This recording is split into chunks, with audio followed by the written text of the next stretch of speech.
Good evening, everyone. Welcome. Thank you for being here. My name's Sam Goldman.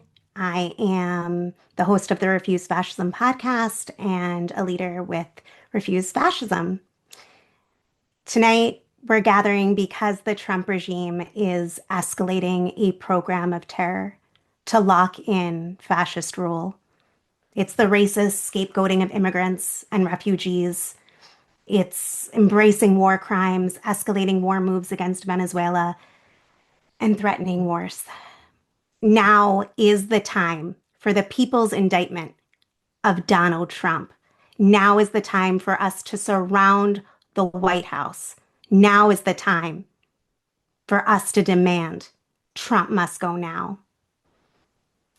For those who may not know, Refuse Fascism exists for one reason: to unite all who can be united to drive out the Trump fascist regime through massive, relentless, nonviolent resistance.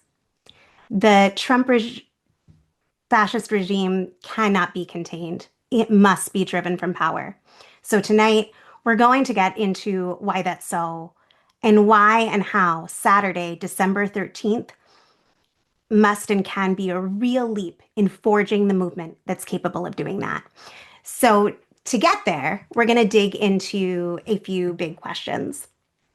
What does this moment actually demand, and why can't the normal channels stop a fascist regime from consolidating?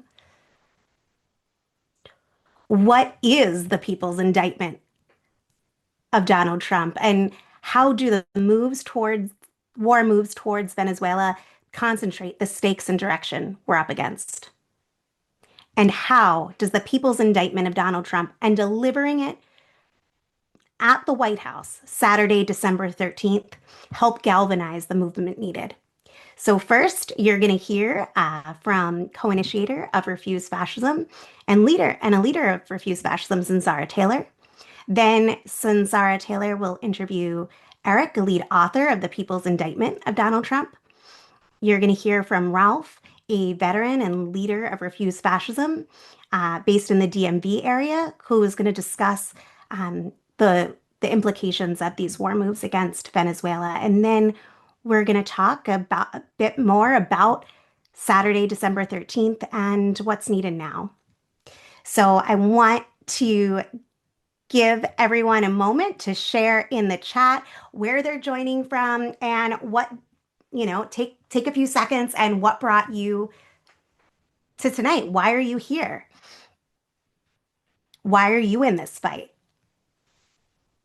I see people that are back in LA hoping to raise funds and get back to DC soon. Awesome, Mike. We see people from Ithaca and Philly and Brooklyn. We see West Coast representation. We see Seattle, LA. Let us know where you're joining from and what's bringing you on tonight. Okay, Laura has four young granddaughters. Interested in finding people who are interested in more provocative protests than holding up a sign on the highway. Hear you, John. We've got New Jersey in the house. We have people concerned about nuclear war. Awesome. Well, keep it coming. And wherever you coming from, whatever coast, whatever is bringing you here, you are in the right place. This is the conversation that we need to be having right now. So I want to encourage folks to use the Q&A button, which is a question mark, and you're going to want to put your questions there so that we can see them. The chat is great, but a lot of conversation goes there and we can't sometimes find the questions. So if you can put your questions there, at the end, we'll be getting to the questions. So with that, I want to let folks know that during the first presentation, we'll be turning the chat off so that folks can focus, and then we'll be putting it back on. So if you see that go away, that's why. And with that, keep it coming. We love hearing what's bringing people out. And I think that, okay, we did questions, we did the chat. And one last thing, as always, we are here together to talk to people who want to organize to drive out the Trump fascist regime. This is not a forum for journalists or authorities. If you If you are a journalist, you are welcome to email press@refusefascism.org to schedule an interview with a leader of Refuse Fascism. And with that, I'm going to pass it over to Sansara. Sansara, again, for those who don't know, Sansara is a leader of Refuse Fascism and a co-initiator of Refuse Fascism. She's also a host of the RNL Revolution Nothing Less show. Very glad to be with you, Sam. Glad to be back with everybody. Hope people had a good holiday and are ready to get to work because it is a fact, as we say in our call for the fall of the Trump fascist regime, that fascism is not a looming threat. It is upon us now. And I wanted to start by just taking a moment on the last few days, which have marked a further escalation in some very key dimensions. And we'll get into this more in the conversation I'm going to have with Eric about the people's indictment of Donald Trump and the delivering of this indictment on December 13th in front of the White House and surrounding the White House with crime scene tape and thousands of people calling on everybody here to be mobilizing, to be in DC for that, and to be mobilizing others across the country to converge as part of building the fight to drive this fascist regime from power. Just in the last few days, yesterday, Donald Trump sat in front of the world and openly called a whole people, every single person born in Somalia, garbage. He called a whole people garbage. He sat there, he called Ilhan Omar, representative, garbage again and again, reveling in the inhumanity and the cruelty of speaking that way, savoring it. When somebody calls, when a fascist leader calls a whole people garbage, when he calls them non-human, which he's been doing repeatedly, poisoning the blood of our country, coming from shithole countries, he's been building this language of inhumanity, dehumanization of immigrants, and especially brown and black immigrants. When a fascist leader uses language like this, he is signaling to his base and he is preparing them to see these people as subhuman, to not care the cruelties and barbarities inflicted upon them. History has shown where that dehumanization goes. This is genocidal language, and he is using it brazenly, doubling down on it. At the same time, he's unleashing ICE terror on an escalated level in the Twin Cities, the highest concentration of Somali diaspora in the world. Alongside escalating ICE nationwide. Just a few days before that, Donald Trump seized on the tragedy and the very wrong act of two National Guardsmen being shot, one of them killed, which was a tragedy. But Donald Trump did not seek some kind of truth about what was behind this, or how widespread this attack might have been, and what would be measured response. Instead, he seized on this to double down on what he called a permanent pause in all immigration from third world countries, the same 19 countries he'd already tried to ban immigrants from. This is somebody carrying out collective punishment, not targeted punishment of an individual or a network that was involved in a criminal act, but collective punishment against entire peoples from all over the world based on nothing but where they were born. Again, this is a leap in inhumanity, dehumanization, and an ethnic cleansing, a genocidal anti-immigrant terror and approach, and sending a signal to his base and to his armed enforcers of ICE that there's whole peoples whose lives, whose rights, whose humanity does not matter. And this is what they've been acting on. But Donald Trump is putting his foot on the accelerator. Yet again, we're seeing that the worst of what we've seen so far is not where this will end.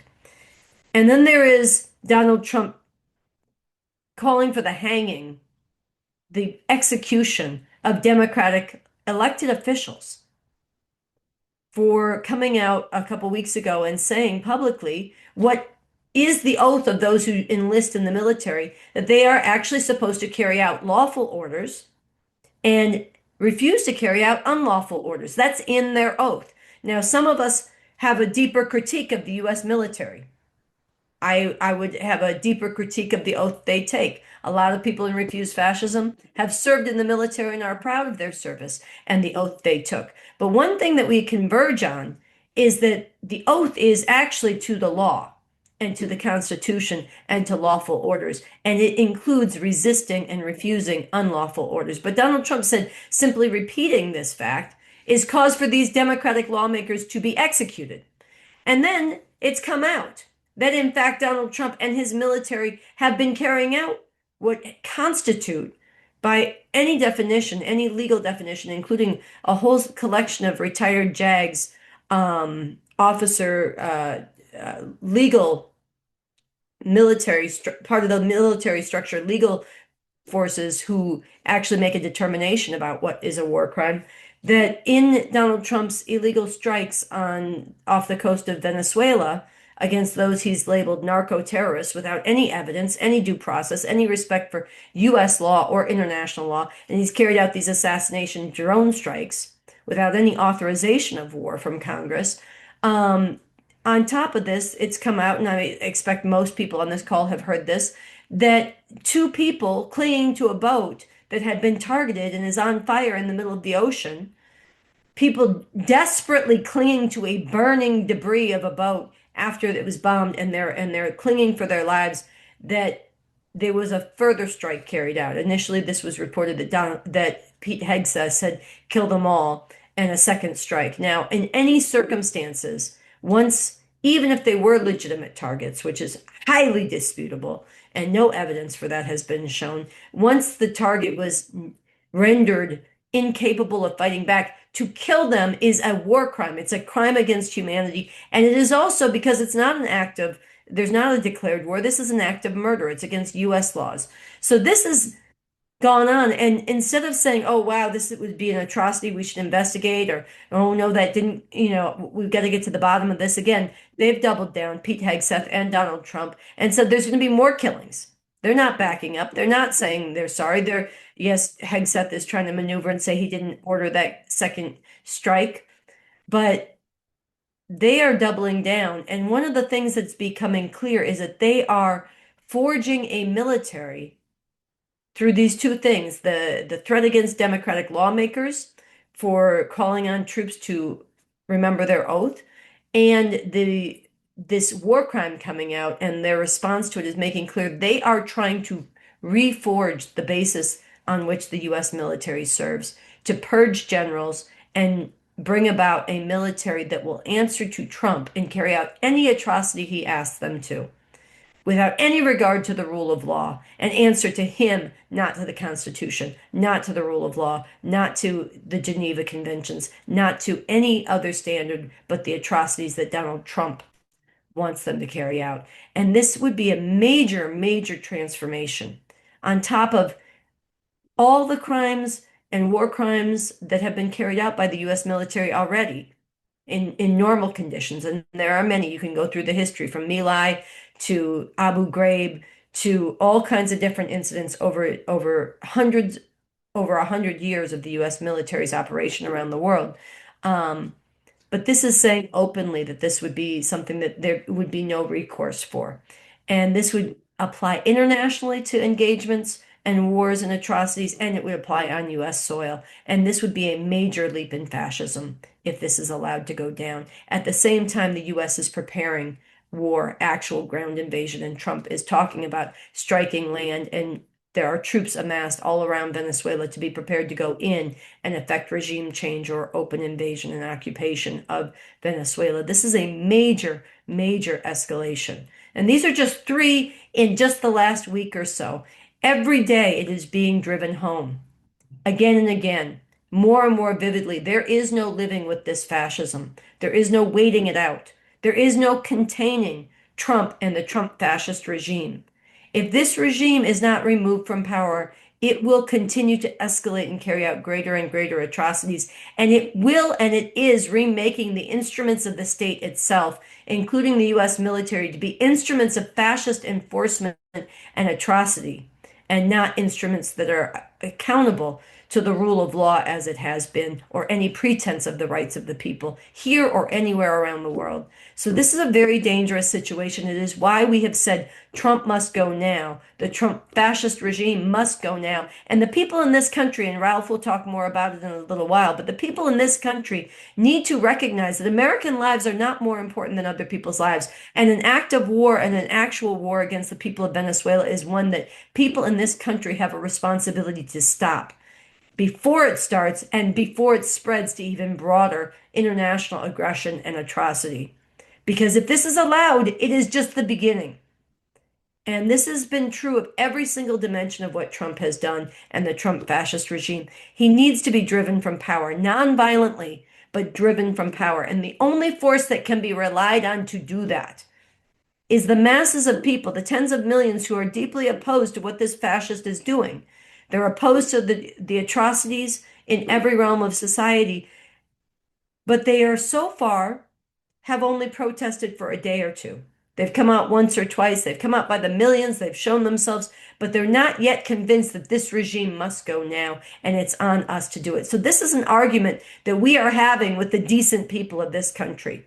You've got to come out and not just voice your opposition. You've got to come out concentrated in DC and stay, growing from thousands to millions and not stopping, coming back again and again until we create the kind of profound political crisis that it brings about major realignments within the institutions of power, within the armed services, within every branch of society and the ruling institutions, such that those who are deeply opposed to Trump's shredding of the Constitution and his lawlessness and his trampling of basic rights, those who are opposed to this are compelled and enabled to play the role they can and must play in bringing about Trump's removal. It will not happen absent a major upsurge from below. So Refuse Fascism is the one organization in this country that has recognized this danger, the qualitative danger of fascism and what that means, and has called for the mass struggle from below, nonviolent but relentless and determined to drive this regime out. We are the one organization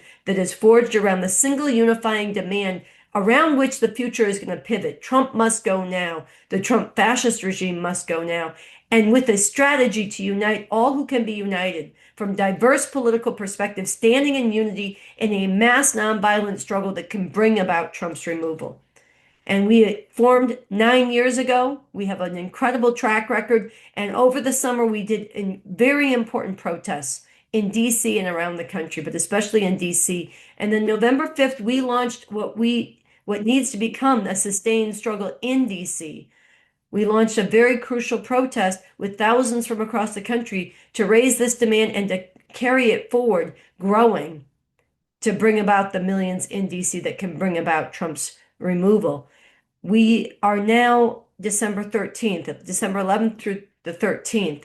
We are building Surround the White House 2.0. We did November 5th, then we did a series of 3 protests where we wrapped crime scene tape as far around the White House as we could get. This got out all over the country and inspired people. We are now calling people back, and we really need to fight for this to be a leap, to project to the world momentum and growth, a growing movement of people refusing to accept this fascism and calling for its removal. And through our manifestation of opposition on December 13th, featuring the people's indictment of Trump, which we're going to get into in just a moment, issuing an indictment of Trump that shows his illegitimacy, but also an argument that gets out to the decent people across this country, making clear to them that it's not enough to just oppose Trump and wait for the next election cycle. You have to join us. He has to be driven from power now. And so to get into this and to get into what is in this people's indictment, the power of its content, the power it can of the impact it can have in building for this December 13th protest and in radiating out to the country an indictment and a challenge to the decent people to join us. I want to invite on Eric from the DC DMV Refuse Fascism chapter. Eric, are you there? I mean, I know you're there. If Yes, you put I'm your camera here. on, let's Uh, get you in the let's get frame that. with me. All right, welcome. So what I want to do is I want to ask Eric is I don't know how many people on this Zoom have yet seen the People's Indictment. Sam just put a link to it in the chat for everybody, and it's on the refusefascism.org website. But Eric is the principal author of this indictment, and I wanted to ask you, what I wanted to do is actually read the first two sentences of it and Mhm. ask you a little bit about what is in this and why it's so important. It's called The People's Indictment of Donald Trump, a unified declaration of illegitimacy. And you might want to say something about the title and the importance of illegitimacy. But then I want to read the first two sentences. History teaches that fascists, once firmly in power, are extraordinarily difficult to remove. It is absolutely critical that we take up the responsibility to expel such a regime before consolidation becomes irreversible. And I think the lesson of history here about the need to remove the regime and not just oppose the regime, and that question of its consolidation becomes irreversible. I wonder if you could talk some about what the lesson of history is here and some of what is in the content of this indictment that gives some substance to how its fascist consolidation could become irreversible, how that works. So to start out with the title illegitimacy, right? I chose that because um, the rule that we're seeing is not a part of standard democracy. It's something completely different, right? It is a fascism is an entirely different form of rule, and it is one that we should consider illegitimate. It's not representative of the people. It's not in line with a free society. And learning from history, um, these regimes come into power usually through a democratic process and then slowly consolidate or bring all of the power into one position, in this case, the presidency. The Supreme Court has started to issue orders that hand over their authority, reduce their ability to check his power. Congress has shown their unwillingness to check the president's power and has um, gone along with each of his demands so far. So the power is shrinking, right? We used to have the system of checks and balances across the three branches, but it's shrinking to be all controlled by one single person. And that's dangerous because if it happens that way, there's no way to put those safeguards back up.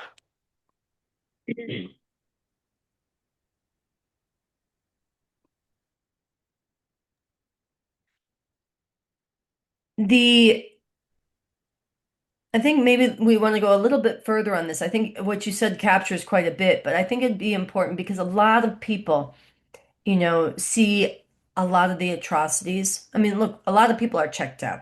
There are people who are checked out, but I'm not talking about them. And I'm not talking about the people who support Trump and are enthusiastic. But among the people who, and I think there are tens of millions of them, losing sleep, uh, furious, terrified, disturbed, among the tens of millions who are paying attention and deeply, deeply opposed to a lot of what Trump is doing, it is very frequent still for them to say, okay, we have to resist. We cannot normalize. We have to get through this and then look towards when we can get a different sweep of people in Congress or a different sweep of people in the Senate and to the next presidential election. And you hear even people doing tremendous, I mean, very visceral exposure of like the war crime in off the coast of Venezuela or the cruelty and the concentration camps of the ICE raids against immigrants. And they still come back to how are we going to build up our checks and balances? How are we going to be working to slow this down and hold it at bay till we can get to the next election? So is there more you want to say about the fascist consolidation and how that closes off that option?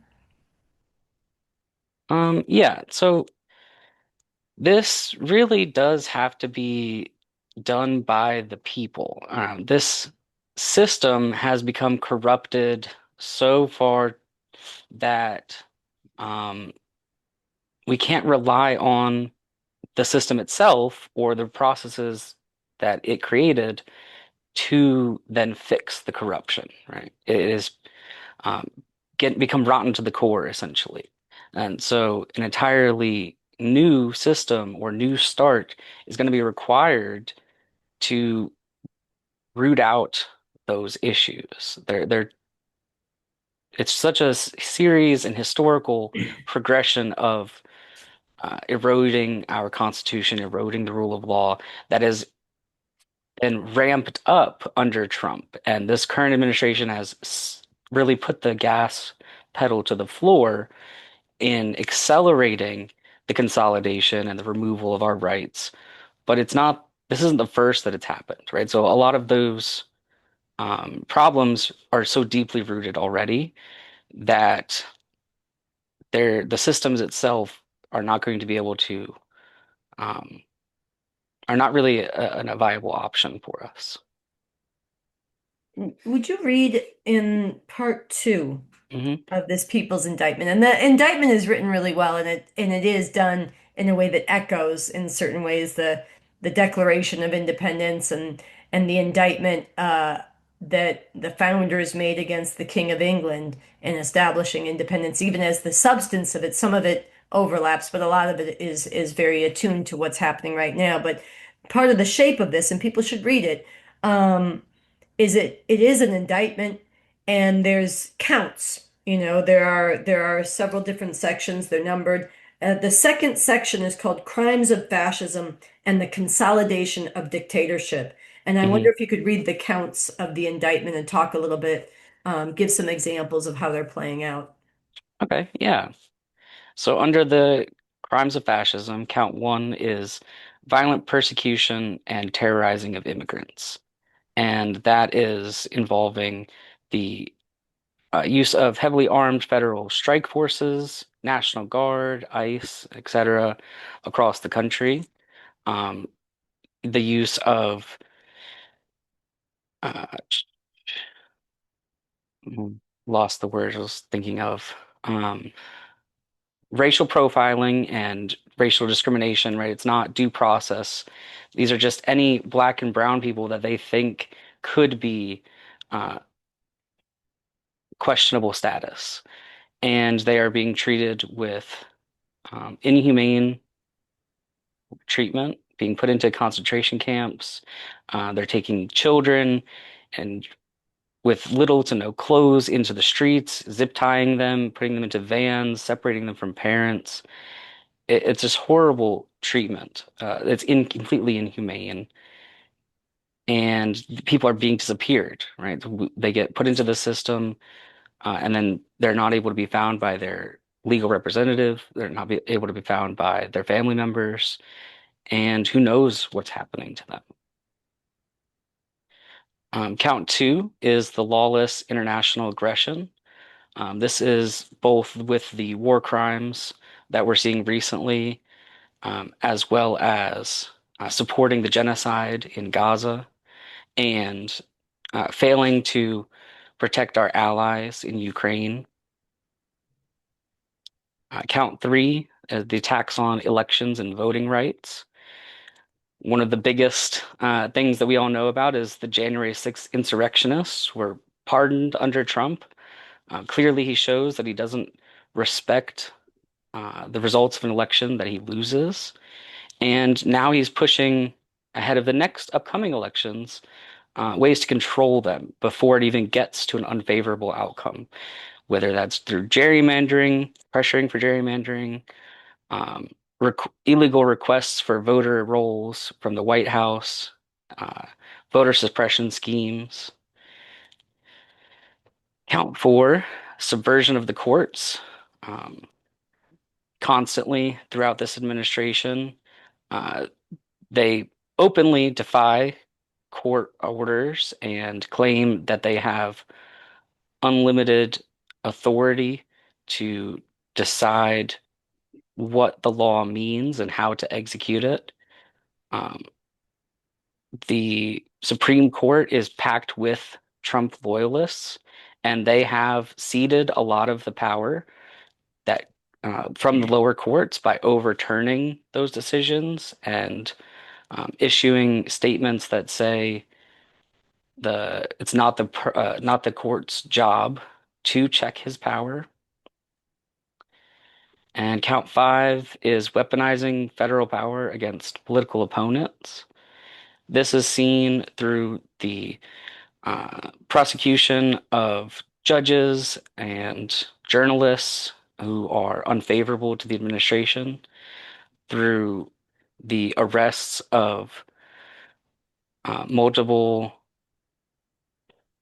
officials who are trying to inspect the ICE facilities across the country. And you yeah, I think that kind of covers the biggest aspects.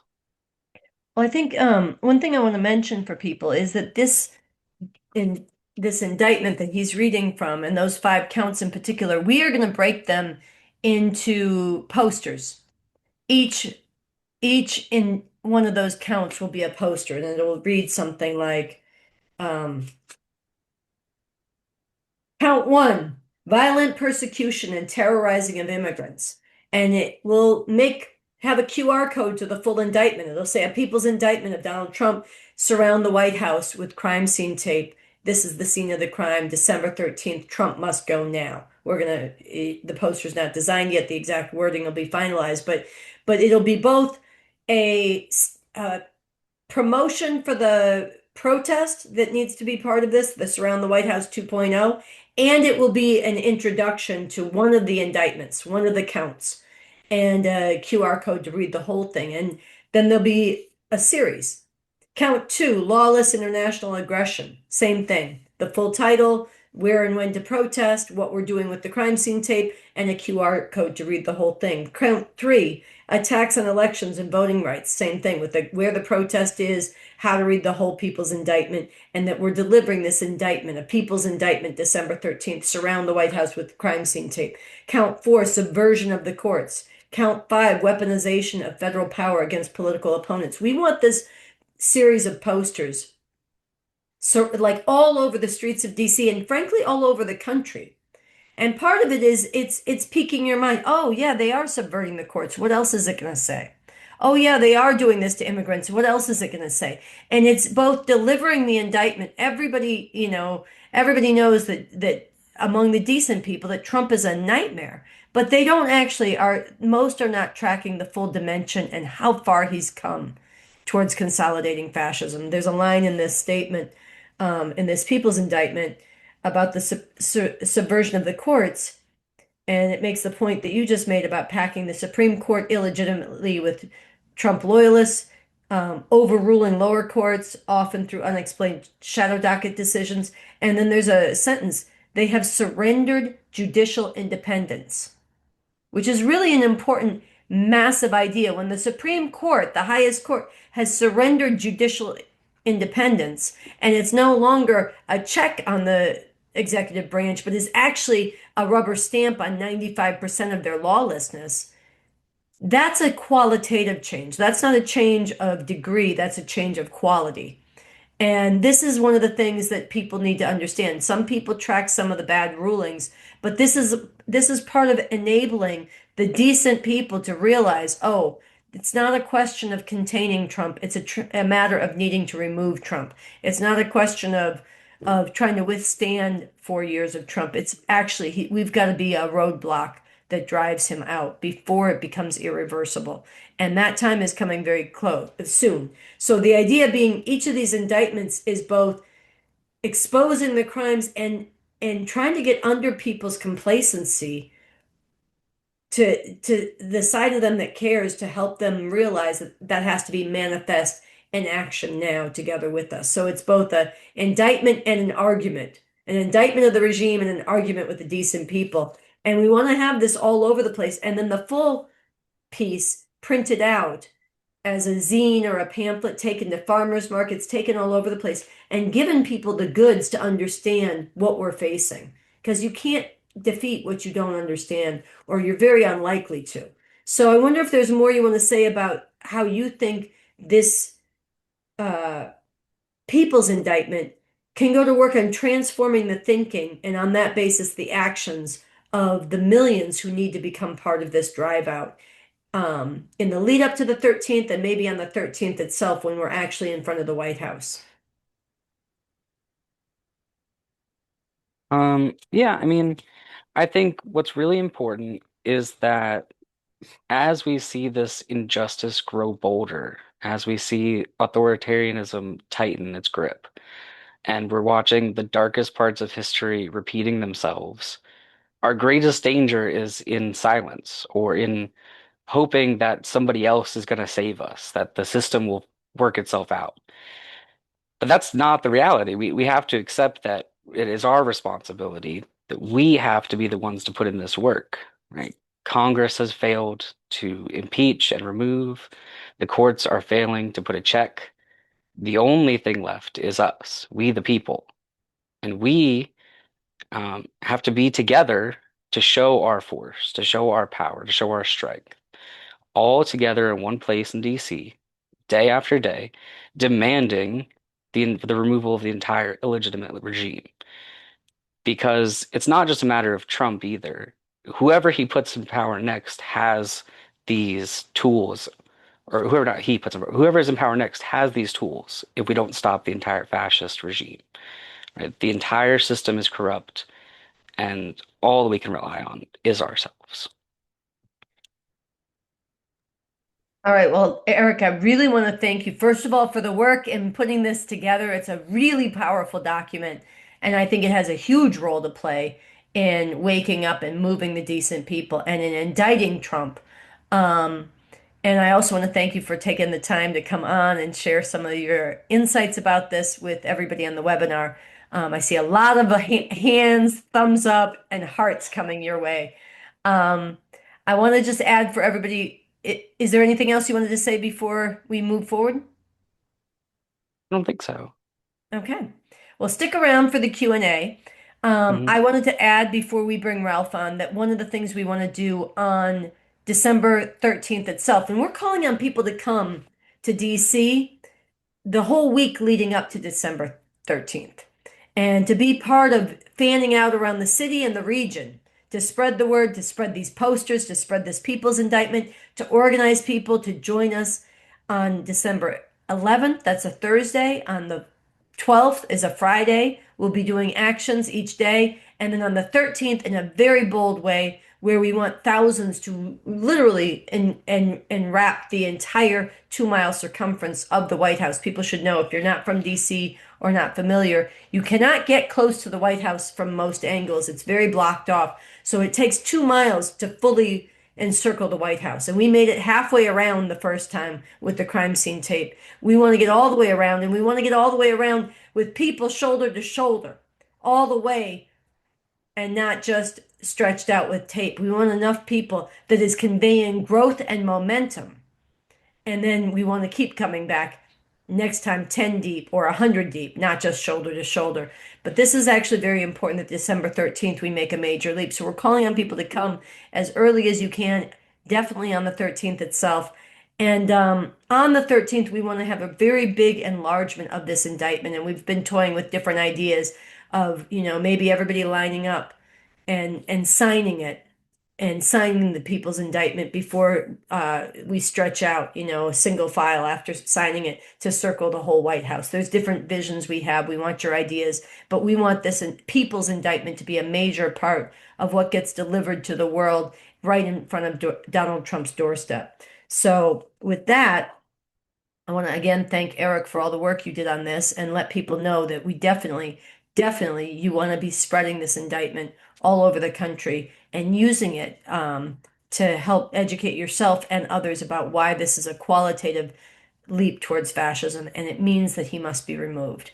Um, with that, I want to bring Ralph onto the webinar, and he is going to talk just a little bit more about the particular situation of the crimes and developments towards war with Afghanistan. Ralph, are you there?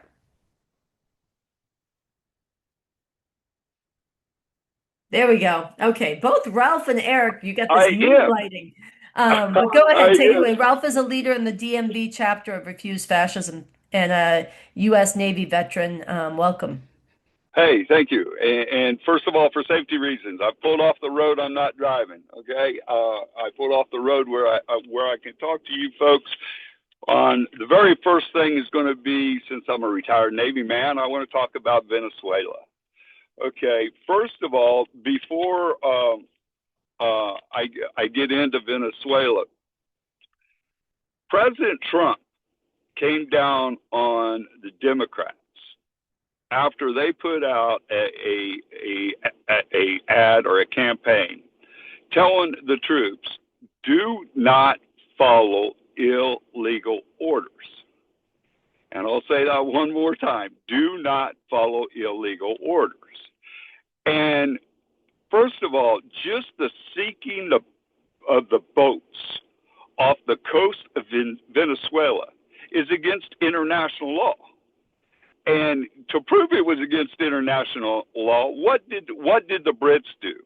The Brits, what they did is, we're not giving you more classified information.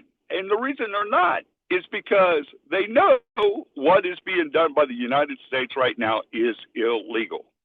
The appropriate way to handle this is to board the boats, check for drugs. If there's drugs, the people on the boats are arrested and the drugs are confiscated. We don't kill them, okay? We bring them into custody. And this regime has been so unhinged that that's how they've been doing it, is they've been just taking and killing these people on the boats. And then they hit a boat and there was 2 survivors. What did they do? They sent SEAL Team 6 in to make sure that they were dead. Okay, the orders was nobody was to live. That in itself is against the law. Okay, that too is against the Geneva Convention. And they are putting our troops in harm in the future for what they're doing today. In addition to that, what does Pete Kegsbreath do? Pete Kegsbreath immediately takes the focus off him and puts it on the admiral that led the operation. What happened to the buck stops here? Because if the buck stopped here, it would be stopping at Pete Kegsbreath.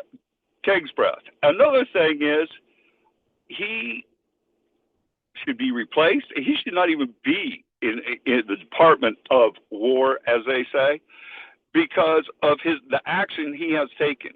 That admiral should be held up on charges that ordered the strike and ordered the killing of the 2 that survived. And everybody that had anything to do with his action was complicit in killing people. Now, another thing I'm going to bring up real quick is being in the military. It's a really, really sad situation from somebody that's retired from the military, because here's your troops. They're out there, and they're told that do not follow orders that's illegal. But then they're being told by their commanders that if you disobey an order, you're out, you're gone. You will be discharged from the military. So it's a double-edged sword for the military personnel. But they have choices to make, and they're going to have to make choices. And that's all there is to it. And in addition to that, the shifting around the blame isn't going to work. There has to be accountability for these are war crimes, okay? And people have to be held accountable. And that's why this whole regime needs to to go. And that's why the indictment is so important that we're reading in front of the White House on December 13th, okay? And I'm telling you, I've read the indictment word for word in its full in one setting. And the impact it has when you just read the indictment, it that we have got to this point. And we need, as Eric brought, and I'm going to bring back, we need to bring millions of people into the streets, okay? We haven't been able to do that, but we can't stop trying, because as we continue trying bringing millions into the street, they continue doing things to bring millions into the streets. So we've got to double down on our effort. One thing that I've done is I have taken the time to go to different areas. I went to Baltimore, and we went to a Christmas market there. I had security guards coming out and ask me for the flyers that we had for December 13th. We had people come up and recognize us as when we told them our name, and we said, yeah, we're the ones that put the crime tape around the White House. You know, they were like, oh, wow, thank you. I can't even imagine the numbers of thank you I have gotten over the last few days.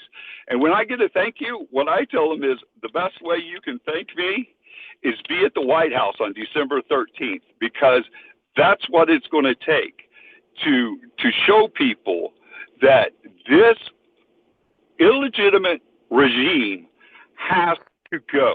But it's we, the people, reading the indictment at the White House, and then together surrounding the White House is what's important.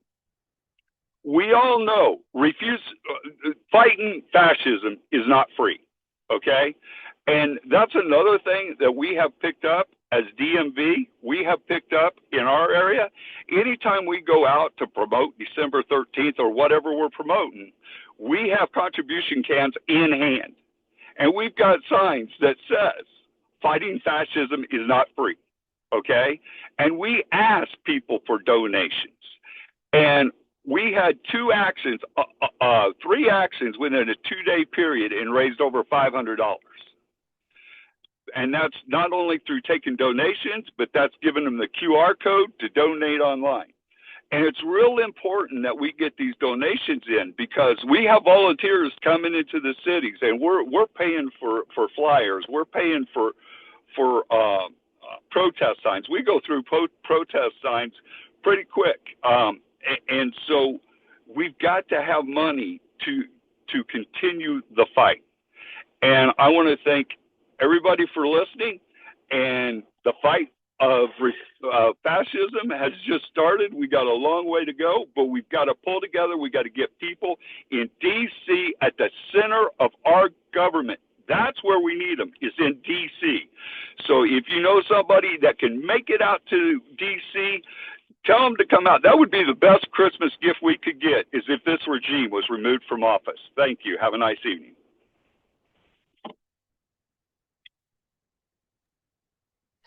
Thanks so much, Ralph. And I wanted to just make sure that we mentioned a few things regarding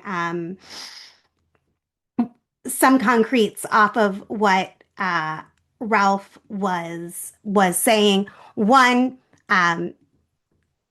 is, if you have not yet given and want to give, the link is in the chat.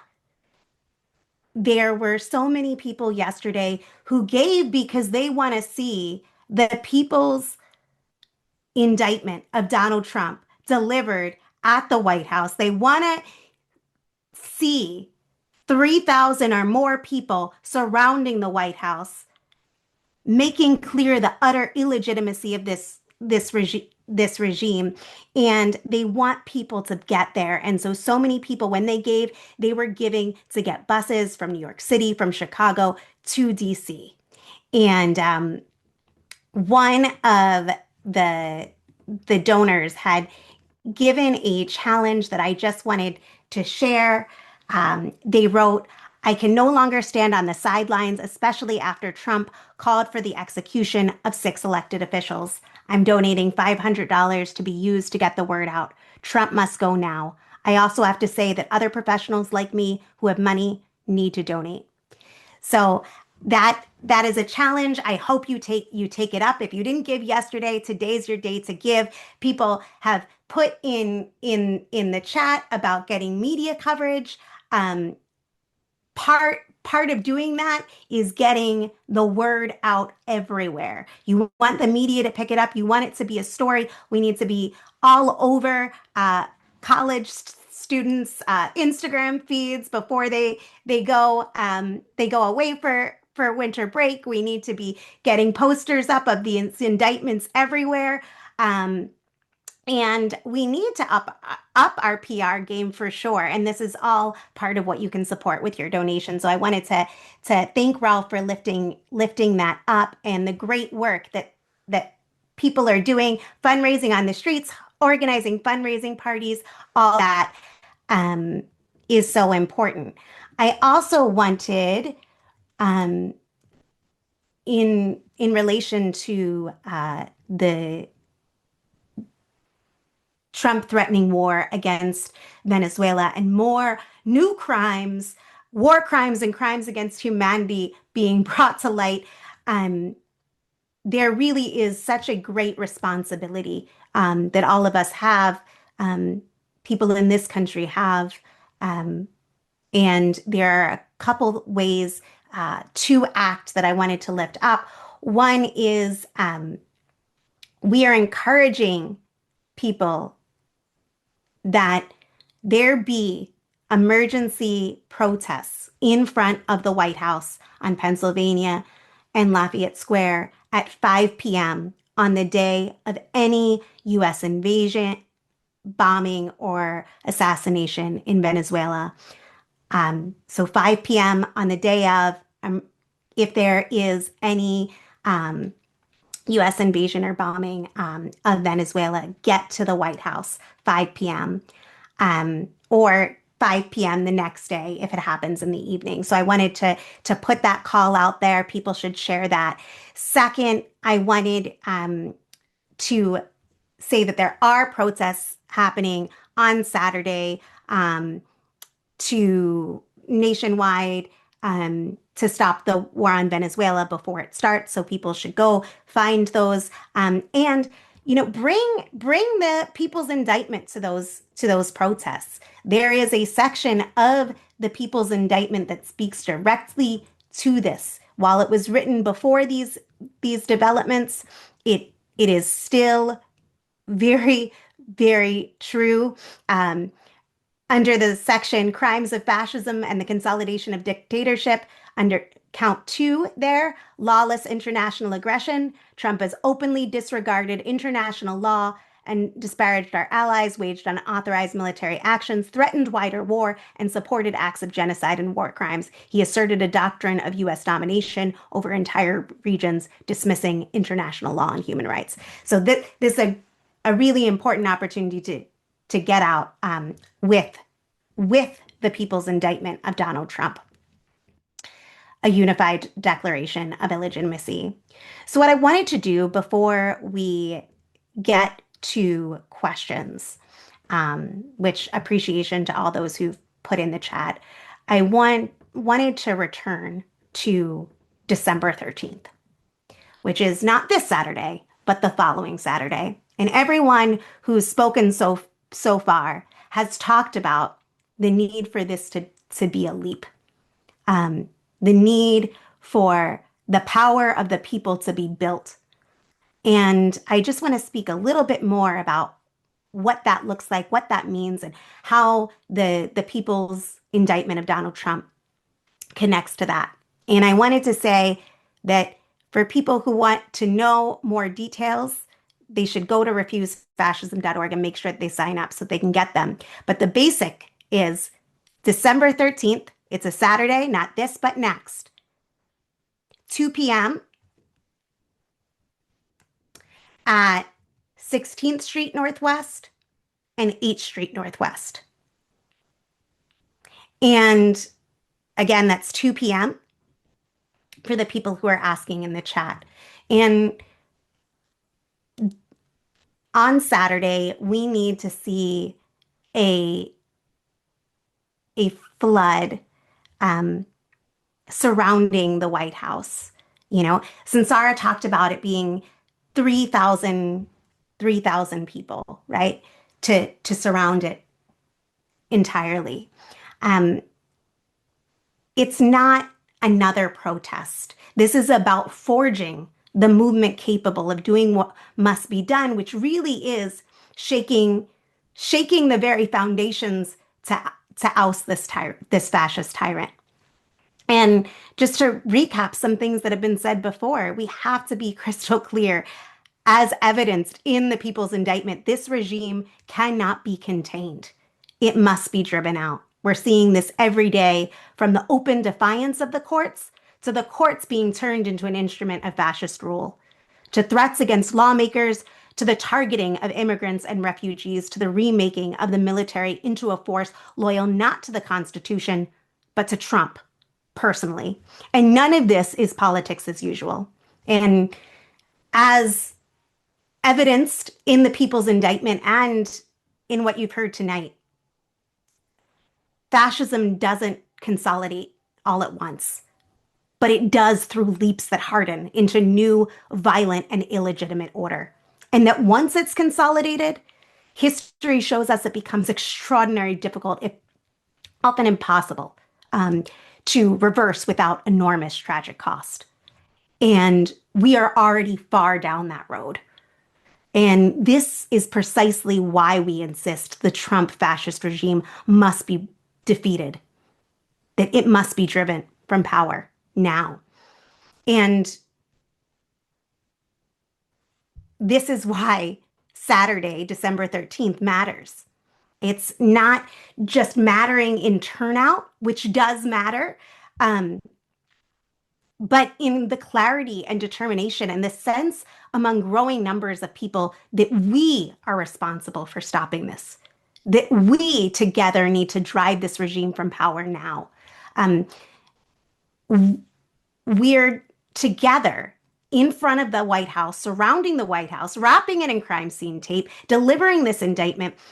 We're making the argument to the millions of decent people across this country. What you feel inside, your outrage, your horror, that's right.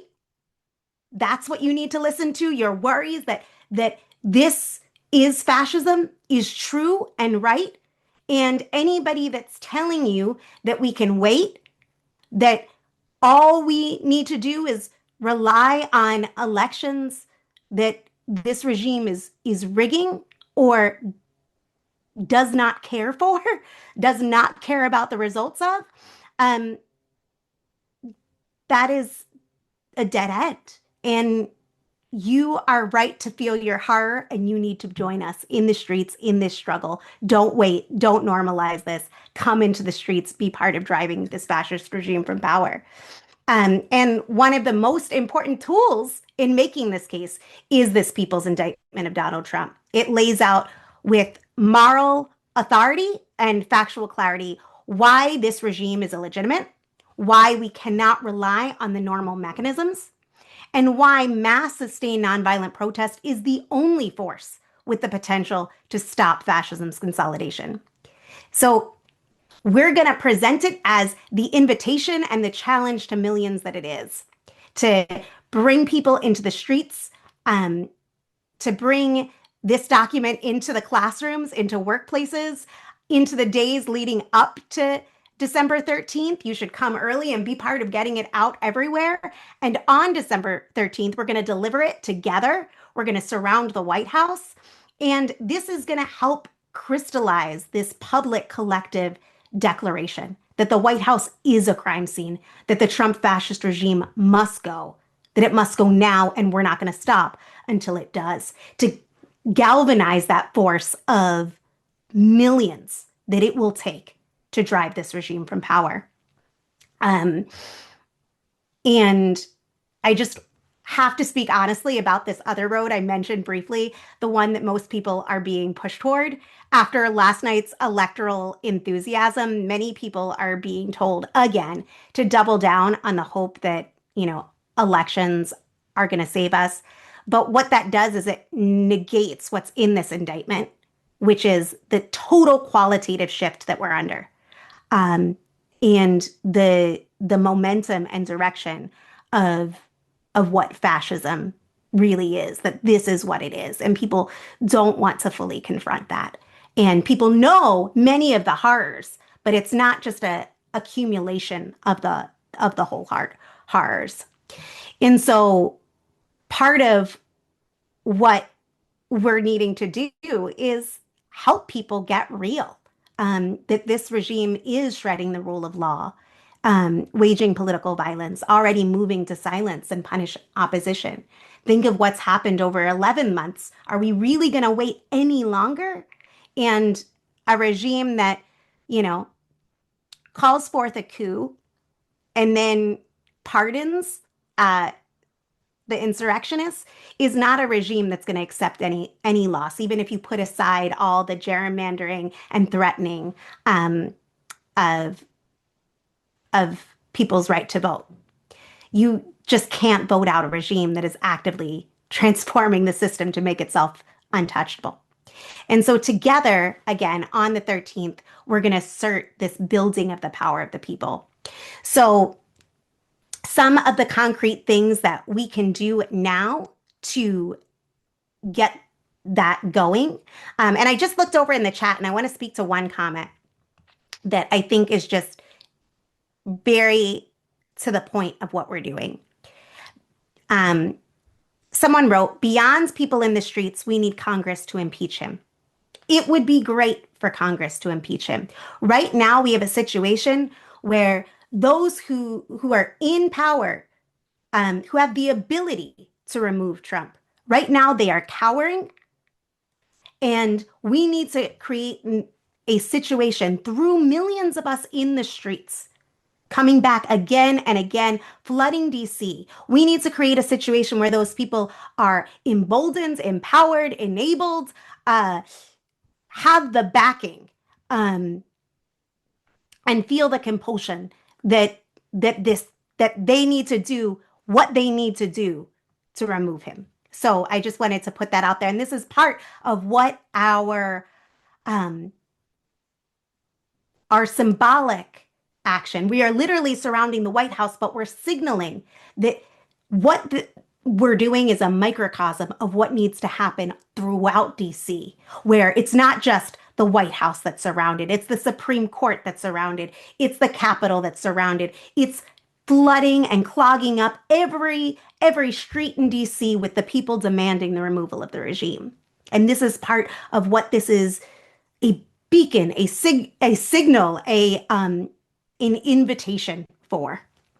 And to that end, I'm urging you tonight to first make sure that you make your plans to be in DC December 13th. If you can come earlier to spread the word, to build the momentum for this, come, be there.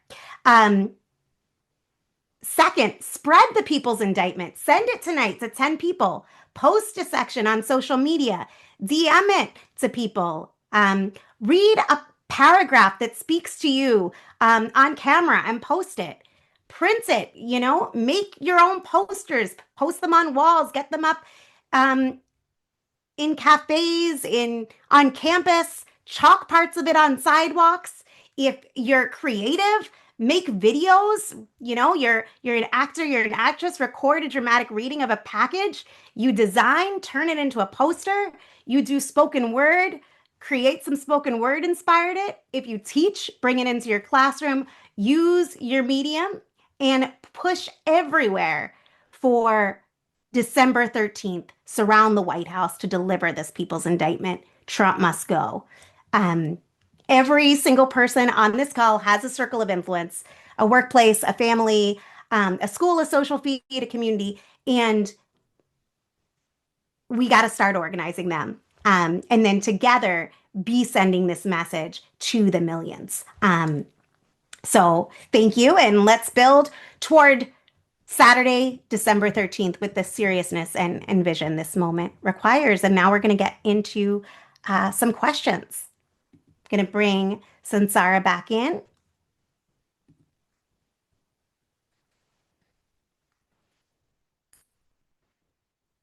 Yes, I'm here. I want to say Hello. there's a couple people who are saying they could volunteer to help with design, and we desperately and definitely want you to do so. Um, uh, if if you can message the hosts with your email and your phone number, that would be one of the most helpful ways to give us a very phone number as well as email, a way to contact you directly. I ask that you do it as a message to the hosts, not to the whole group, because we do want to protect everybody's privacy and communications and names and all of that. We are a movement against fascism, and there are actual fascists who dox people and target people and all kinds of other stuff. So I'm saying that to have your best interests in mind as well as our collective best interests as a movement. We have to step up and push back and defeat this fascism. So it's not without risk, but we don't take risk unnecessarily. So I know a couple people said that, but that they wanted to volunteer, but And please let us. not to interrupt you, Sansara, but another Yes. way that people can do that, and maybe even a more efficient way, perhaps, is there's a sign up in in the chat. And if you do that sign up, Lena, please correct me if I'm wrong, but if you do that sign up, my understanding is there's spot where you can put other ways that you wanna throw in. So I encourage people to click that link. Let us know that you'll be there surrounding the White House, be part of delivering the people's indictment, but also you can let us know skills that you would, other ways that you can help, including design. Good. And I was just going to say on the design, oh, we got one person who did and sent their number. Another person, thank you so much, both of you. Um, and keep it coming. We need design for a PDF printout. We want a big poster version where you read the whole thing, indicted on walls, and it's a big poster. We want the series of count one, count two, count three, indictment with the QR code and where and when to be on December 13th. That's a design need. We need design of this as a pamphlet that folds up and can be taken and put in your pocket and read and discussed with friends. And we need a design of this. We get a third designer. It's very helpful. Or somebody who's not a designer but wants to help with simple things. Of tiles for Instagram and social media with the indictment. There's a lot of design needs, and I want to stress this is an all volunteer movement.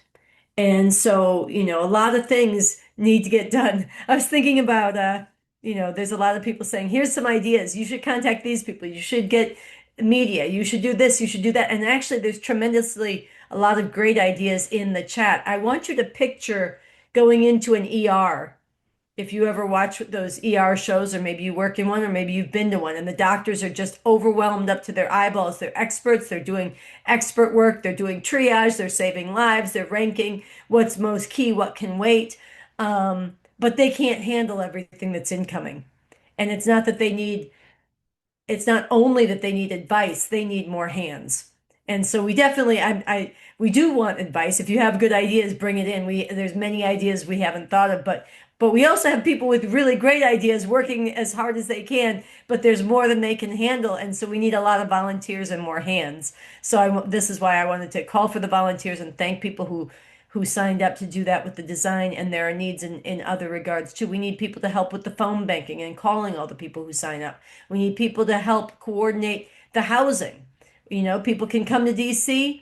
If you're in the DMV area and can house people, people sign up, and that's very helpful. And so we could take a volunteer, but then somebody has to call and say, okay, we've got a volunteer here. Can they come and stay with you on these days? How do they get there? That's a huge project. We had Athena and Edie in from California, one from SoCal, one from NorCal. who were working full time for weeks while they were in DC, just connecting people with the housing. It's a huge task and it made a huge difference. And it deepened our roots in DC and it enabled people to come from all over the country. But that's a huge task. Every single one of the things, even to involve the volunteers, takes volunteers. So please let us know how you can help, what your skills are, and sign up. The other thing I wanted to mention is if somebody can put back in the chat the Action Network sign up for December 13th. I noticed this just went up and it's something you can fill up. Somebody in the chat said, is there a count on how many people are coming to DC? Is there a way to sign up and see how many are coming? And there is, and it was put in the chat, but it just went up. So I believe there's 7 people who have signed up. There's hundreds of people on this call. If people go and sign up, this will start to gain that momentum, and we should spread that to get others to know about it and to sign up and register to be there. Um, I think that's it. Oh, donate, donate, donate. Donate, donate, donate, raise money, raise money, raise money. Makes a huge difference. But Sam, should we go to some questions now? Absolutely, absolutely. Um, I there's so many good questions. You have asked some really great questions tonight, but I wanna start with one, and then maybe we'll get to more than one. But one person wrote, "What is what are the attacks that come, that they've seen from Chris Goldsmith? What is that about? Why is this happening?" Do you want to speak to it or you want me to go first? Um, maybe you can go first and I can Okay. add. So some people may have seen, maybe some haven't, but there was on the very day of the Remove the Regime Coalition, biggest protest, when they had, I think, 10 to 12,000 people, maybe a little bit more, who came in from around the country, culminating 3 days of action, which Refused Fascism endorsed, supported, promoted, and mobilized a lot of people to attend together with them. It was calling for impeachment, conviction, and removal of Trump. It's a very important demand. On that very day, somebody named Christopher Goldsmith, who heads up something called Veterans Against Fascism, launched a frontal attack on Refused Fascism. And he did a blog post spreading long debunked, refuted, baseless slanders, accusations, and lies about Refused Fascism, but also against the Revcoms, revolutionary communists, followers of the revolutionary leader Bob Avakian, people like myself, who support and follow Bob Avakian and are fighters for revolution and the new communism he's forged, who play an instrumental role in Refused Fascism, others in the leadership of Refused Fascism, who are Revcoms and the membership, and said that the very involvement of these communists, who are, after all, communists and no good and have been slandered before, here's all the slanders from before, the very fact that they're involved in Refused Fascism means you should stay away. And this was very destructive. On the very day, I mean, it was days after Trump called for the hanging of Democratic elected officials. It's at a time of massive escalation of fascism when unity is needed to defeat this fascism, uniting all from different perspectives who can be united to stand against this fascism. Here he comes out and says, hey, these removal protesters are the good guys. Refused Fascism is a bad guy. They're just there to co-opt these other movements and get credibility when others organize protest. So I want to say a few things. First of all, it's total bullshit. Refused Fascism was the first group back in 2016 to call Trump a fascist and demand his removal and mobilize people non-violently to stand up against and fight for Trump's removal. And we are doing the same thing this time around. We didn't just show up. We're not here to co-opt anybody. We're here to build unity against this fascism and to defeat it. Two, there's a the fact that Goldsmith repeats lies and slanders that others have made against the Revcoms in the past does not make those lies and slanders any more true. And he cites and links to articles that slandered and trafficked in lies against the Revcoms and United organizations that the Revcoms were part of, that united around single objectives like Rise Up for Abortion Rights that I helped initiate and lead to protest against the overturning of Roe v. Wade, which was a very important struggle we took up, and we did good work and we were attacked for it. Um, the very fact that you repeat slanders does not make them more true, and the fact that a lot of people are saying something does not make it more true. It just puts you in the company of a lot of people who've been saying destructive things. It's the same method that Trump uses. He says a lot of people are saying this or that or whatever. He doesn't provide evidence, and instead he just circulates rumors that have, and in this case, Christopher Goldsmith does the same thing, and they're rumors that have been debunked. And he never mentions that they've been debunked. He never gives you the answers that Refuse Fascism has made to some of them, that the Revcoms have made to some of them. He just gives you a one-sided slander again and again. And the objective effect is to weaken the movement and to peel people away and cause divisions and to actually attempt to isolate the only movement, once again, that is calling for the mass nonviolent sustained protest that's necessary to defeat this fascism. And whatever his intentions, he is doing the dirty work of the fascists by isolating and trying to tear down and destroy the one movement that actually has a viable program and stated mission of defeating by driving out nonviolently this fascist regime. So it's doing that harmful work. And the methods of it are very dishonest. And so why is he doing it? I am not inside his head. I can't say what his motivations are. I can say their objective effect. And actually that's what we should concern ourselves with is what happens if people listen to his attack, and what happens if people respond and say, no, this is destructive. And I can speak to the method, because he traffics in lies, and it's a dishonest method, and it's not one that is airing out differences to resolve them and strengthen a movement against fascism. It's airing out differences to make an excuse, and some of them are straight up lies, to weaken a movement against fascism.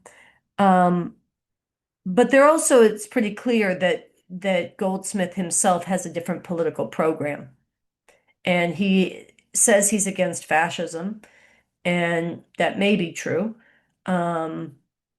But he has a program that he argues for that is really aimed at education, some resistance, and working towards the next elections. And rather than coming out and openly arguing, I think this is a better program, he instead attacks the road that we've been emphasizing of, no, we can't wait for the next elections, and we can't rely on the normal mechanisms that Trump is destroying. We actually have to drive him out. So that program is being obscured rather than openly debated. And then the last thing I want to say, I mean, there's more things to be said, but the last thing I want to say is that a spear point of his attack is to say Revcoms are involved, therefore this is a problem, and that Revcoms don't support democracy. We're some kind of cult. We follow one leader religiously and want a revolution under one man, all of which is untrue. But I want to say Bob Avakian, the leader that Goldsmith is attacking, is a communist leader. He's somebody who's forged a new communism. And it's easy to scare people away from communists because there's anti-communism is so deep in American culture that most people have been brainwashed with it, anti-communism, without even being aware of it. So you can say a lot of things and suspend critical thinking when you talk about communists. People say, oh, people put a lot of promotion into Bob Avakian who follow him. Yeah, we do. And if I go into my Instagram feed right now and I scroll, this is my algorithm. I have all these people who are dancing to "My Name is Mamdani," Mamdani. You should learn how to say it, and it's mixed with a very catchy beat. People who are into Mamdani are way up on promoting him. Nobody says they're in a cult. because they don't find his views as offensive. They fit within the system that we live under. Yes, they're challenging certain dimensions of it, but they fit within this system. People were all about Bernie. There was a cult around Bernie. Nobody called it a cult because Bernie fit within this system.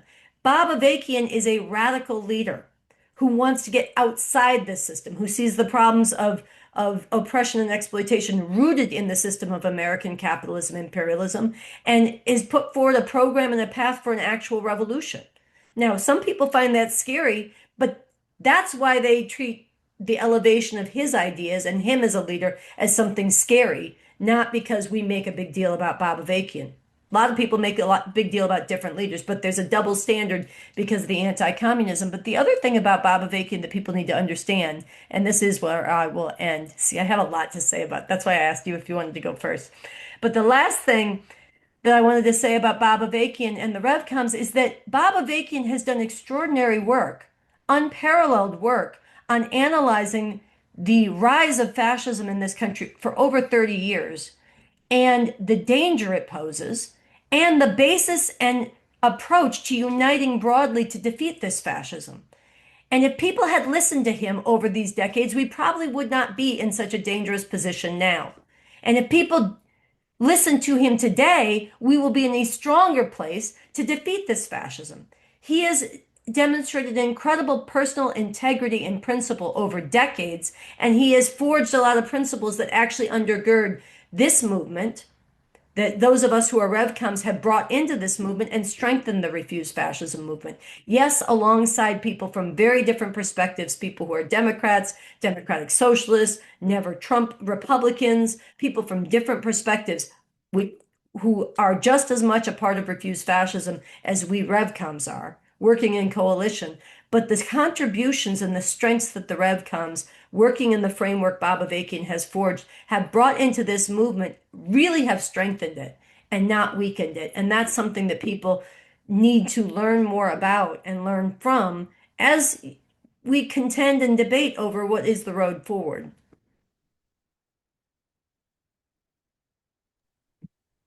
Thanks, and Sarah. Most of the points that I wanted to say, you that I would add, you already are checked off. But I would add this. Um, Sansara spoke about, the contributions um, of Avakian into sounding the alarm on the fascist threat and organizing people to defeat it. And if people are unfamiliar with this, I would, as somebody I think I've interviewed over like 250 people regarding fascism, and there really is nothing like um, his 2017 talk, which maybe somebody can put in the chat. That was when Trump and Pence were in power.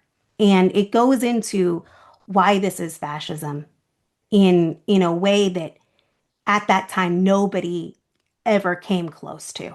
And so if people are interested, I would encourage. It's a masterclass in what is the fascist danger and what's still needed to defeat it. So I really encourage people to take a look at that. And I would say that that principled debate over strategy matters. People don't need to, people disagree, people have questions, people should raise them. But that's different than slander and rumor spreading. And one of the really wonderful things uh, about the RevComs involved is they're calling for the kind of unity, principled unity that's needed in this time. The need to work with people that are very, very different, that are coming from perspectives of wanting to defeat fascism, to restore the status quo, even as RevComs are coming from a position of wanting to defeat fascism and create a world free of exploitation. So I think that there is a model that people need to check out, which is our unity and principles for refuse fascism. And there's really nothing like that out there, and people should read it, fight for it, and spread it. And we'll have more to say on this soon. But I think that's where I want to leave it for now. You know, there's one further, I was just looking at the comments. Somebody wrote in the comments, the issue we must all unite around is democracy and the Constitution. Any attempt to isolate or divide people based on people's economic ideologies is harmful. And I just wanted to say, I think that there's something I really agree with in this, and there's something I want to tease apart within it. The part that any attempt to divide this movement based on economic ideologies or any other um, basis weakens the fight and the unity that's needed. And that I really agree with. The part that I want to challenge is that we all have to be united around democracy and the Constitution, the US Constitution. And I'll say it for this reason. I think what we need to be united around is against the shredding of the US Constitution in the service of a fascist America and the shredding of traditional democratic norms and rights in the direction of fascism. We need to be united against fascism.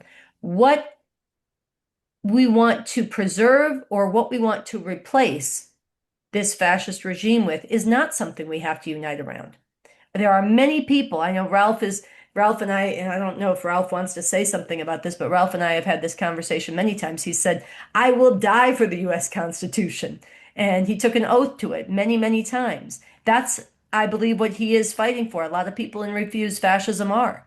I am not fighting for the US Constitution. I am happy to fight against and eager to fight against all the shredding of the US Constitution. As long as we're forced to live under this system of capitalism, imperialism, I will, and the other RevComs, will fight to defend the rights that are supposed to be guaranteed in that Constitution.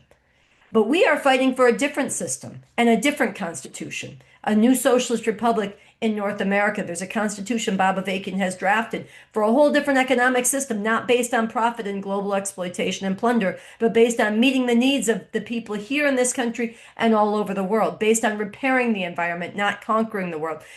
And digging up exploitation and oppression as part of a world process of human emancipation. It's an extraordinary document. I'm not fighting for the US Constitution, but I stand shoulder to shoulder with Ralph and others in Refuse Fascism against the assault on the US Constitution.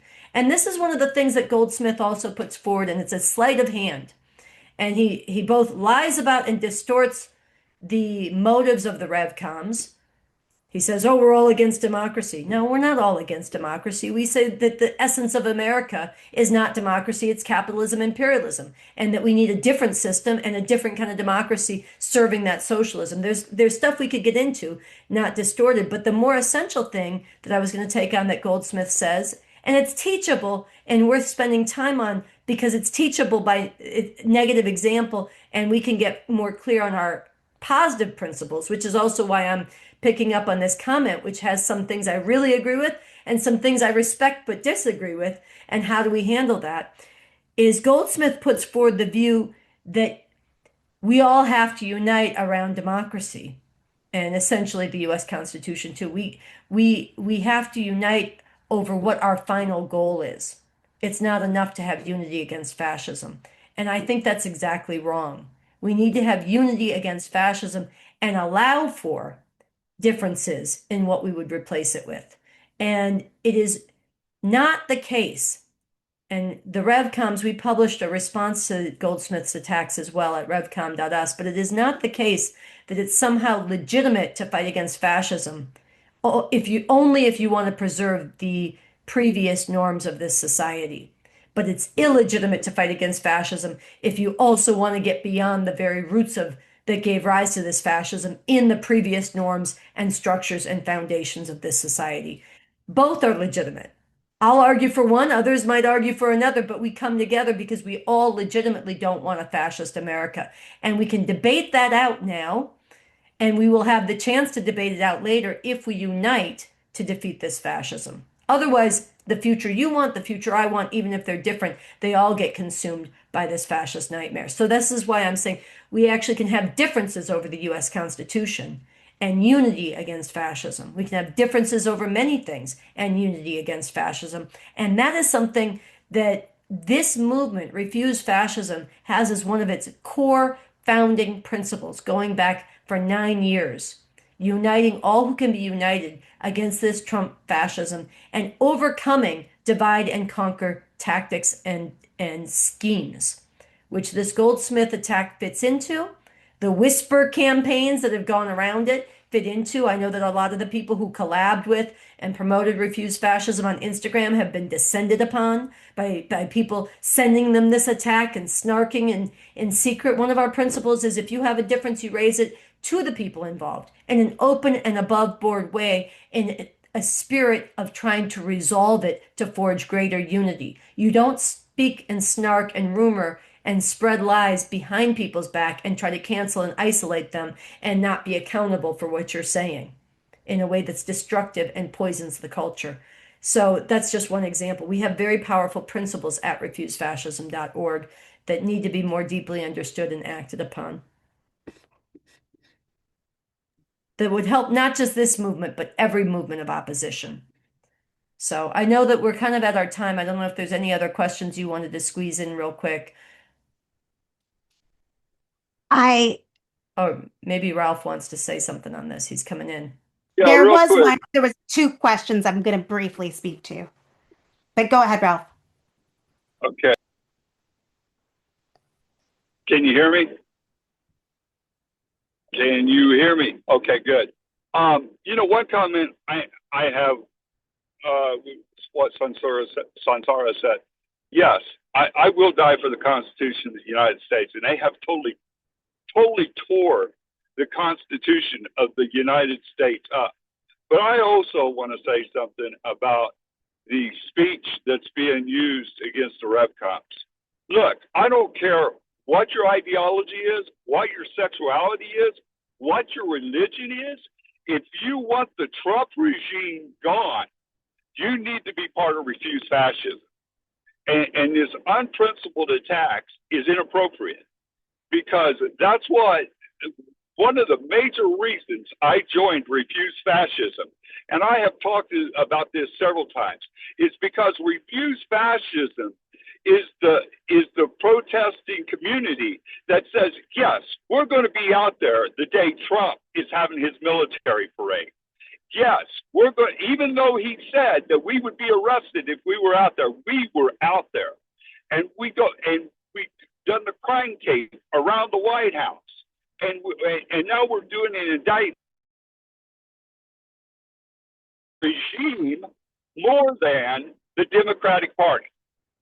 And so I will support Refuse Fascism, and I'm going to let you know some of those revcoms that they're dissing is friends of mine that I've made. Just because they've got a different ideology doesn't mean we can't be friends. And this is just sick attacks going on Refuse Fascism, and that's all I'm going to say. I'm done. Thanks.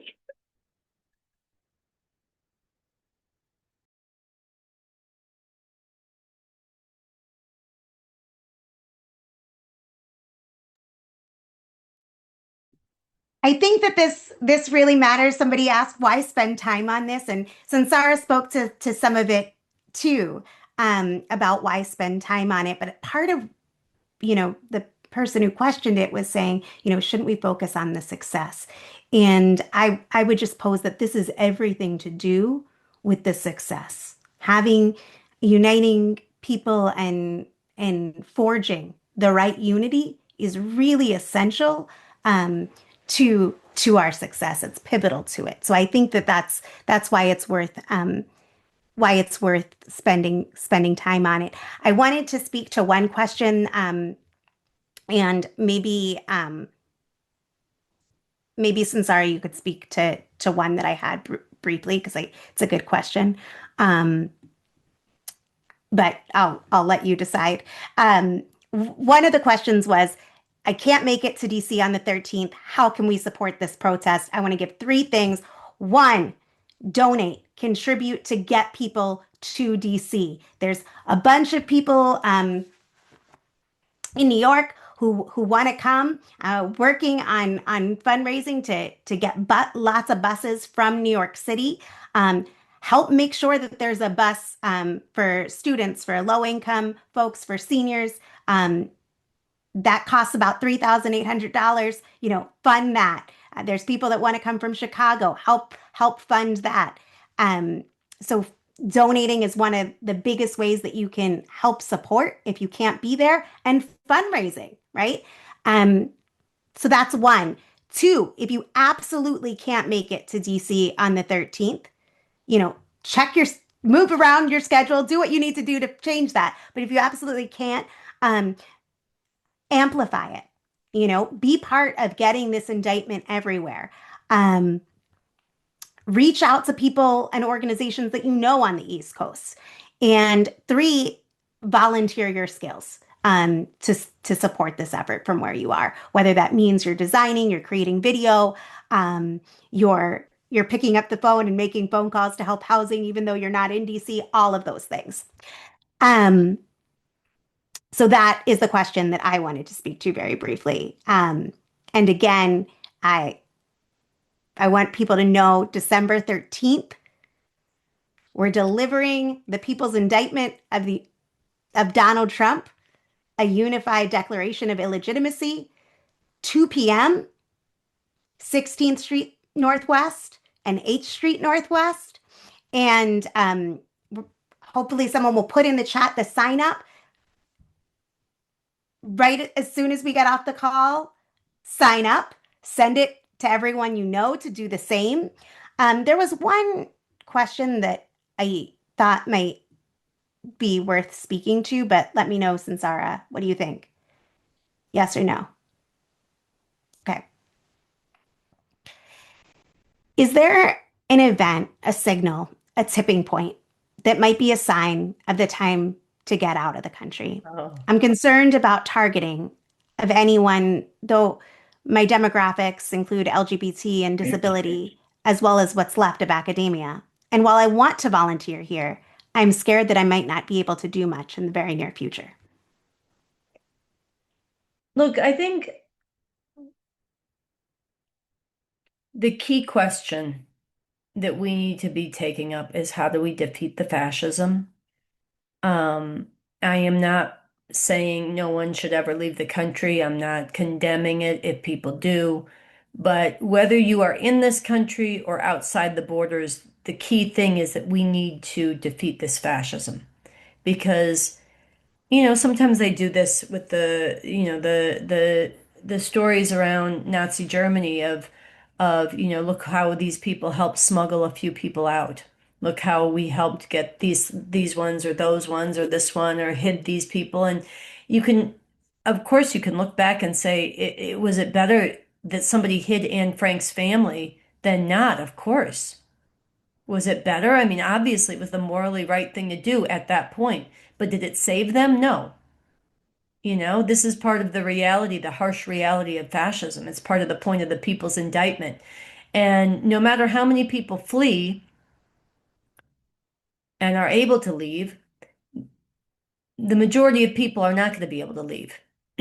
And the impact and the harm done by fascism is going to be felt by people all over this country in the millions and hundreds of millions. And actually, because this is the most powerful militarized country in the history of the world, the impact of fascism here is going to be felt all over the world.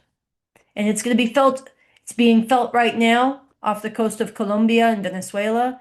It could be felt by the whole population of Venezuela soon if there's a full-on invasion or enough pressure and gangster imperialist thuggery to force a regime change upon a population that did not bring it about organically. With all of the chaos and upheaval and disruption and destruction that will bring, not just in the short term, but usually when those things happen, ricocheting over generations.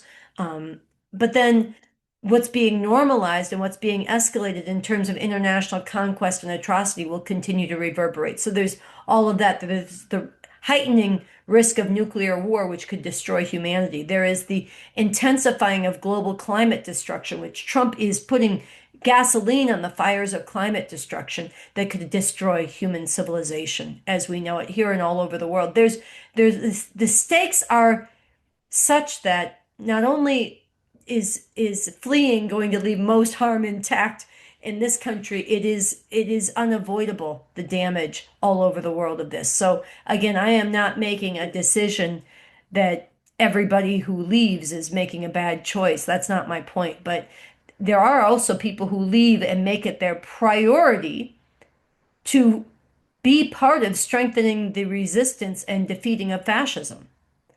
But the key thing is that this fascism has to be defeated, and that the strongest position we're going to be in to do it is now. The longer you wait, the further its momentum gains, the further it consolidates, the more power it accrues, and the more difficult it is to defeat it. And right now, one of the things that's being shown with their escalations of war crimes and their moves towards war against Venezuela is what's being shown much more out in the open is there are deep, deep divisions all the way up within the ruling structures of this country. There are people in the military, and there are people with ties into the military, former armed service members, who are sounding the alarm and saying no to what Trump is doing. And that is something you want to take advantage of. You don't want to wait till all those people have been purged, arrested, or hung. You want to act while there is still a lot of opposition within the halls of power. It is true the Supreme Court is captured by fascists, but there's still a lot of judges on the federal bench who are saying, no, there is such a thing called the Constitution, and Trump, you're not bigger than it.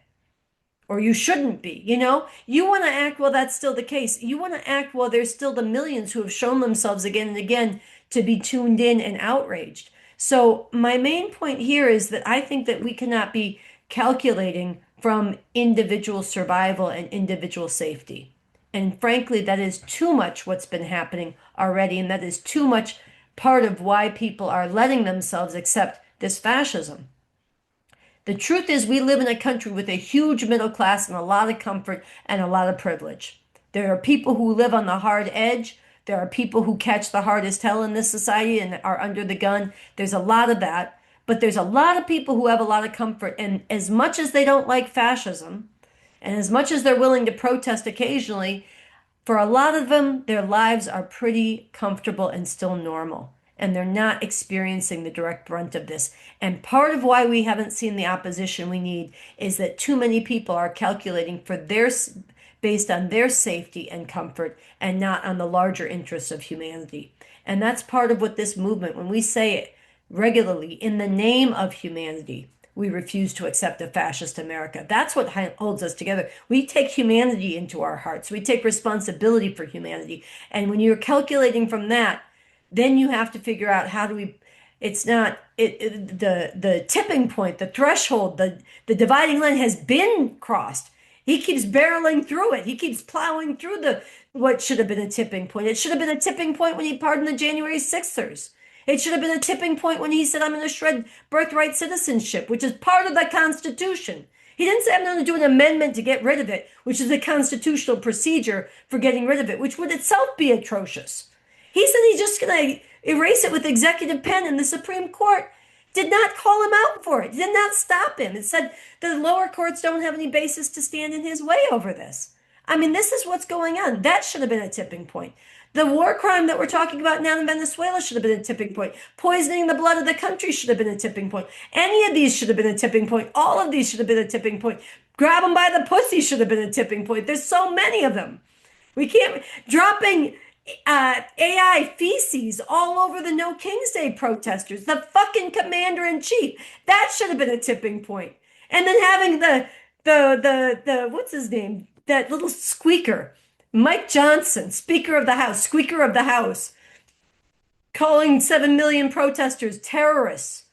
That should have been a tipping point. So the tipping points, we are well past. That's why Eric wrote this incredible people's indictment. We are well past the tipping point. We are in the place where we say fascism is not a looming threat. It is upon us now.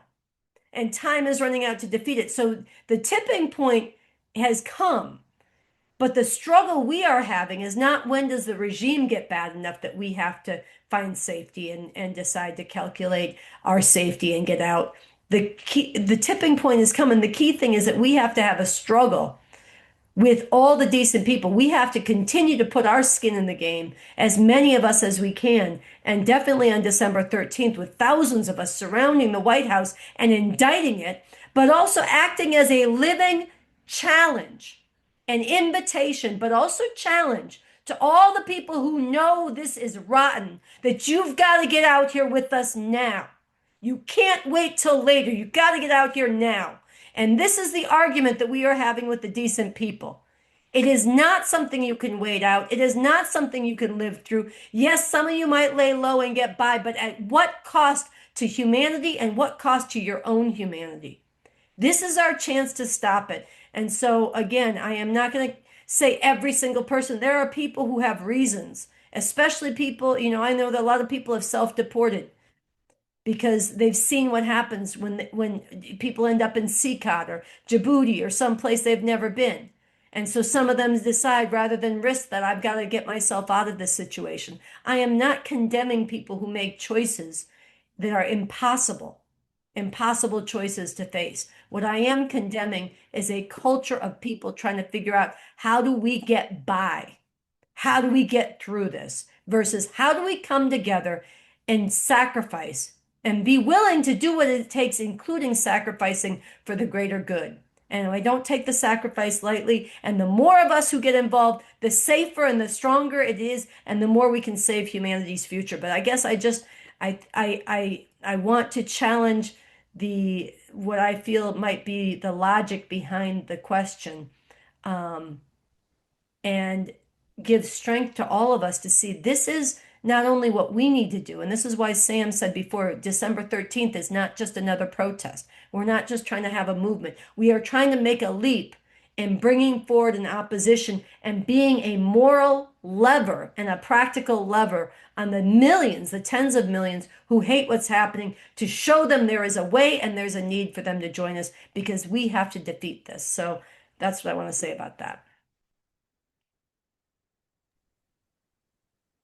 And I think that that's where we will end for tonight. Um, Much appreciation to Eric and Ralph, and Sansara, and to all of you for tuning in, for your questions, for your comments, for your ideas. Um, and we will be seeing you on December 13th. And if you haven't yet, go click that sign up and spread it everywhere. Get that indictment, get the people's indictment everywhere, and let us know how you are gonna volunteer and support when you sign up. And last, I'll say it one more time: if you haven't given yet to help get these buses to DC, please do so. Please do so tonight. There's a link in the chat. And thanks all, and have a good night.